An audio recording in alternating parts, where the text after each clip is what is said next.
In this video, we will talk about the ongoing Israel-Palestine conflict. These two countries, Israel and Palestine, have a history of fighting against each other. But why have the tensions escalated in the present times? In order to understand this, you need to look at a bit of history and the map of Israel. Now, if you look at this map, all the pink color in this map is Israel, and the Israel government has whole control over these pink areas. Now, what about the dark green color? The dark green color areas are owned by Palestine, and the Palestine government has whole control over these dark green areas. Now come to the light green areas. The light green areas in this map is Israel. But in these light green areas, Palestine people live. So basically these are Israel owned, but Palestine people stay in these areas. Now you come to a similar green strip, a dark green strip at the left side of the map. Now this is the Gaza Strip. The Gaza Strip is not owned by Israel. It is neither owned by Palestine government.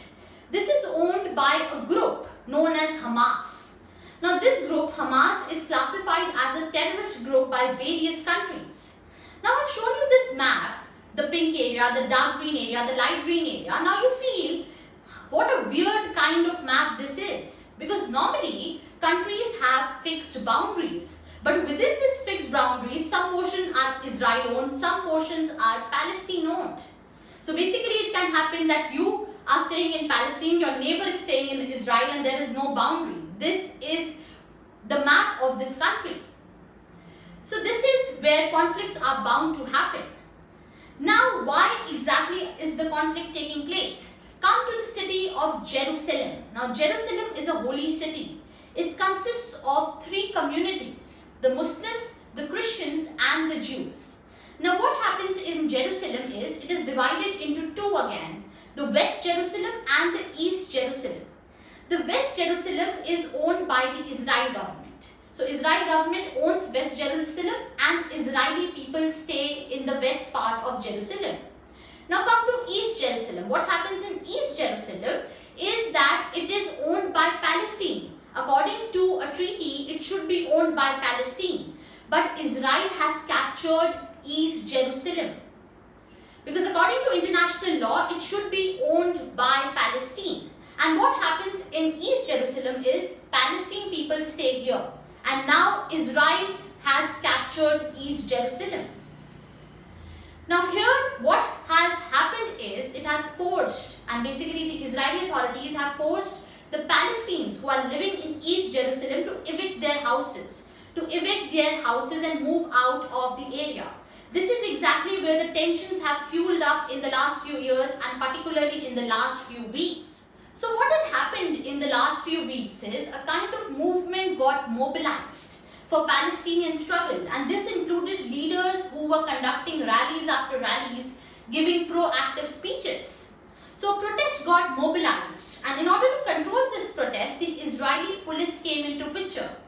The Israeli police tried to control this protest, which led to violent clashes between the Israeli police forces and the protesters, and it led to injuries on both sides.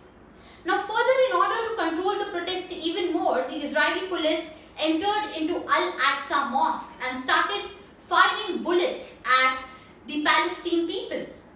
Now what was the implication of this? The Gaza airstrip, which is controlled by Hamas, I told you in the map, launched rocket on Israel, which led to lot of loss of lives in Israel. So the Gaza airstrip is where rocket was launched to Israel. And what happened in retaliation is Israel also fired rockets at the Gaza airstrip. So what happened is lot of rockets are being launched, and it is leading to loss of innocent lives. So what is happening now is that both the countries, Israel and Palestine, are trying to justify their own actions. They are saying, Israel is saying that we are right in this, because it is the Hamas group which has first reacted and fired rocket at us. Same is the case with Palestine. They are saying that we were forced to evict from East Jerusalem, and that's the reason that we were protesting. So both sides are trying to justify their own actions, but what is happening is that innocent lives are being lost with each rocket exchange. And it is urgent need that such a conflict is put to rest. so that we can save innocent lives. If you like this video, please like, share and subscribe this video. I look forward to meeting you in my next video.